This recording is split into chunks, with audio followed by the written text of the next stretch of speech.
Hari ini seperti apa terkait kasusnya penjarahan Nana Urba?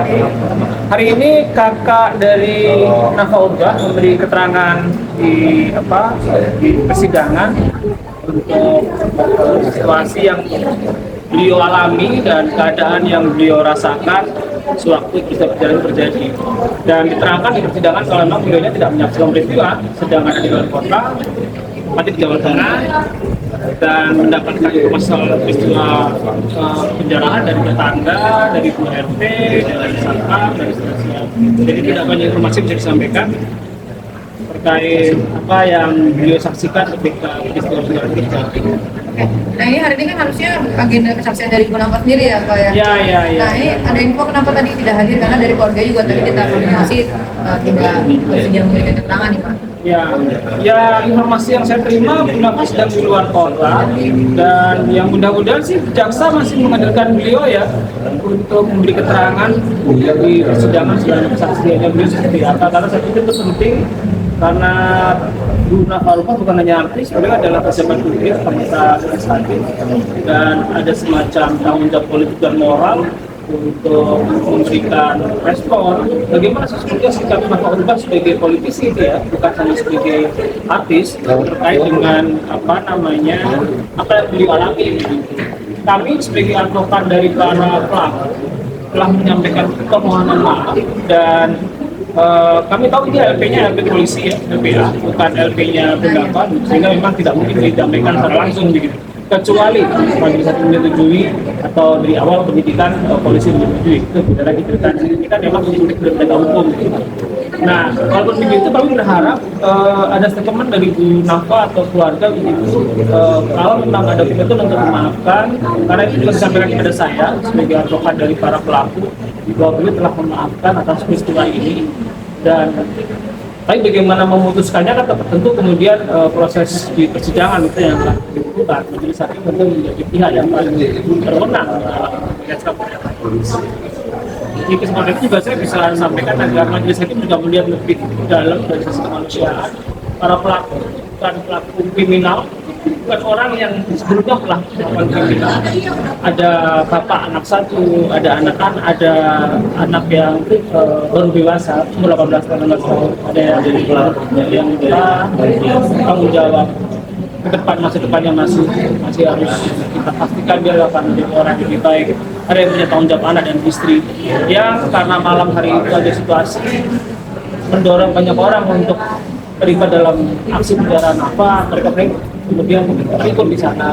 Semua barang yang mereka ambil telah dikembalikan. Apa aja sih jenisnya barang-barang yang Ada barang yang paling penting itu tas itu ada berisi dokumen-dokumen private yang krusial, ada ijazah, sertifikat, invoice, pengeluaran macam-macam begitu ya, yang itu sangat, kalau itu hilang itu juga Bu Nafa akan merugikan gitu. Tapi alhamdulillah itu dikembalikan sama anak-anak, dikembalikan. Ada barang-barang lain yang saya kira harganya nggak terlalu signifikan bagi Bu Nafa, ada TV, ada kebaya, saya kurang tahu detailnya apa yang terjadi di depan. Tapi yang menurut keterangan teman-teman yang termasuk juga keterangan dari keluarga, yang paling penting waktu itu dari polisi yang ketika para pelaku terus dia mengembalikan tas yang memang udah papain begitu. Di dalam tas isinya penting-penting semua tuh, nggak sampai di kayak kasusnya Saron itu yang di buang gitu kan, tasnya berisi dokumen penting yang memang sifatnya private dijagain, dan kemudian waktu polisi mendatangi rumah masing-masing pelaku juga diserahin dengan baik. Para pelaku juga tidak berusaha untuk melarikan diri, para itu sudah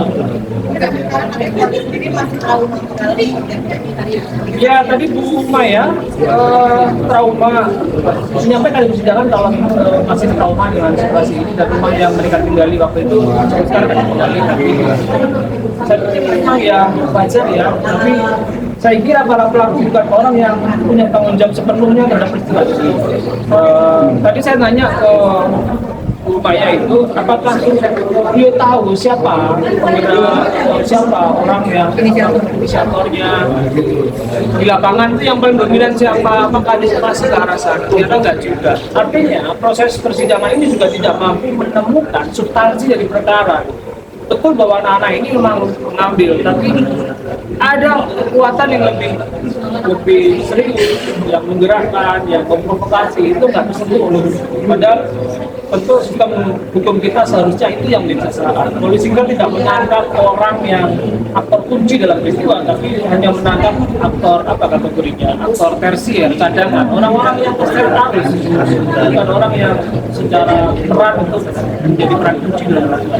Sebagai penjelasannya tadi berarti ini yang membuat LP ini bukan dari pihak NAPA tapi kepolisian yang boleh jangan sedikit soal ya boleh dijelaskan sedikit soal itu yang bikin LP-nya. Oke, jadi dalam peristiwa pidana itu kan LP bisa dilakukan oleh dua pihak, satu masyarakat disebut LPB atau polisi disebut LPA. Di peristiwa narkoba ini, narkoba itu LP-nya dari LPA. Beberapa yang lain kan enggak, di peristiwanya Uya itu LP-nya P, sebenarnya Uya yang menangkap. Nah, kalau LPA memang tidak serta-merta bisa dilakukan ketika si korban minta maaf, itu menjadi diskresinya penyidik. Gitu. Nah, ini yang saya juga agak prihatin dengan polisi kan dari awal.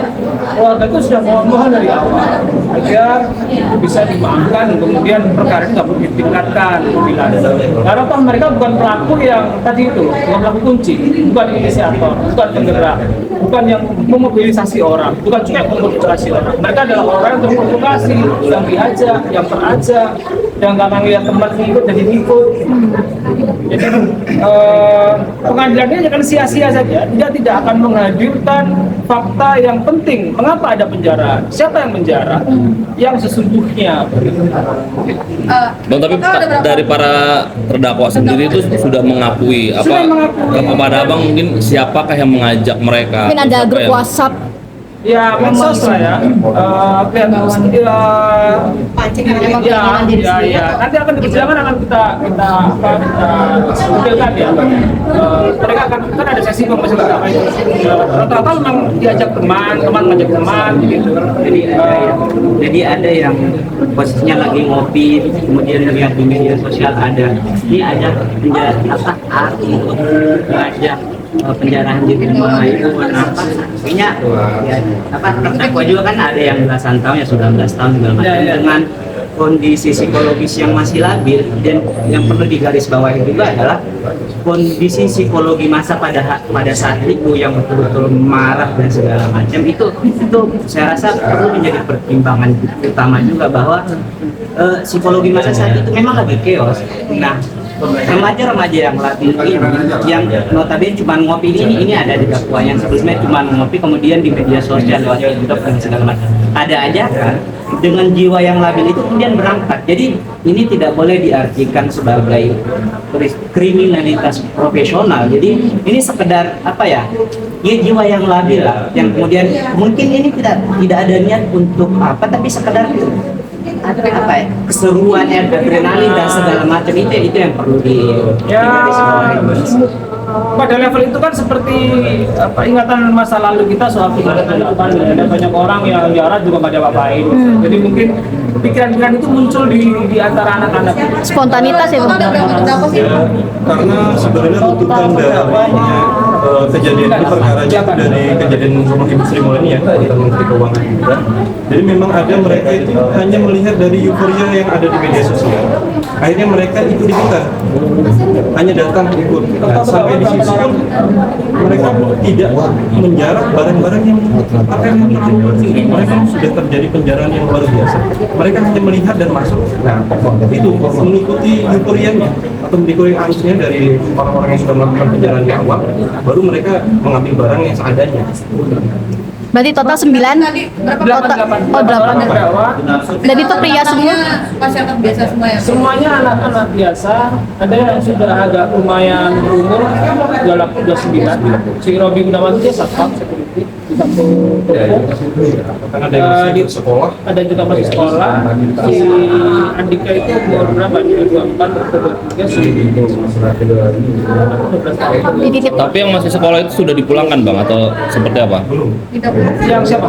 Si Zakaria itu Safwan Yazid. Dan soalnya sih itu kan saya info dari ibunya bahwa tahun depan sebenarnya dijadwalkan untuk ikut ujian nasional tingkat SMP. Tapi ya karena ada perkara ini yang tadi saya bilang dengan kondisi jiwa yang hampir terbawa itu yang harus terlibat.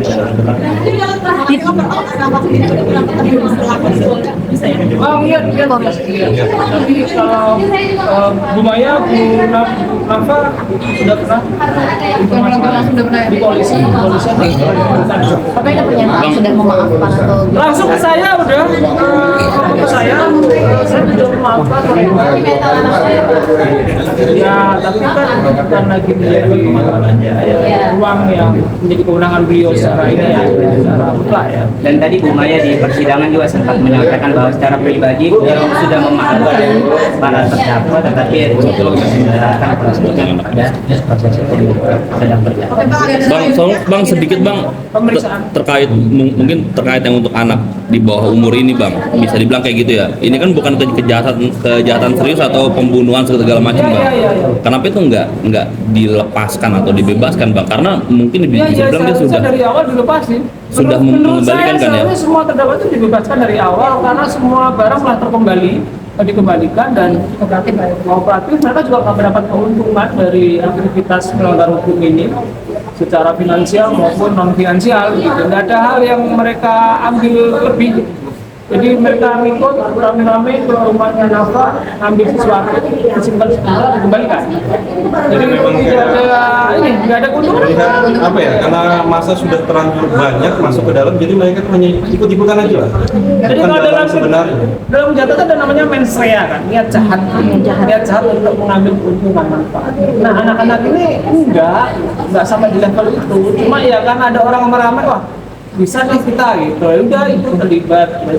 Ada yang malah kumuh-kumuhan kan, ditampilin di sosmed. di medsos gitu.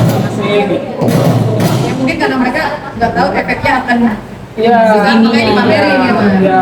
Oke. Bahkan ada yang melakukan live streaming, bahkan berarti artinya mereka tidak ada niatan jahat benar-benar akan menjarah rumah tersebut. Karena mereka hanya melihat masa yang banyak, dan kita juga tidak mengetahui sampai saat ini siapa sih dalang yang memulai penjarahan segala macam. Artinya ini mereka ini termasuk orang-orang yang baru datang dan hanya ikut-ikutan saja. Agenda selanjutnya apa Pak? Pemeriksaan Saksi penangkap polisi. polisi. Tadi kami susah. Susah. Oke, Bang, siap. terakhir para terdakwa dititipkan di mana? Di PN di Lapas Muda. Oh, Lapas Muda sini. Nah, Tangerang. Berarti tadi Pak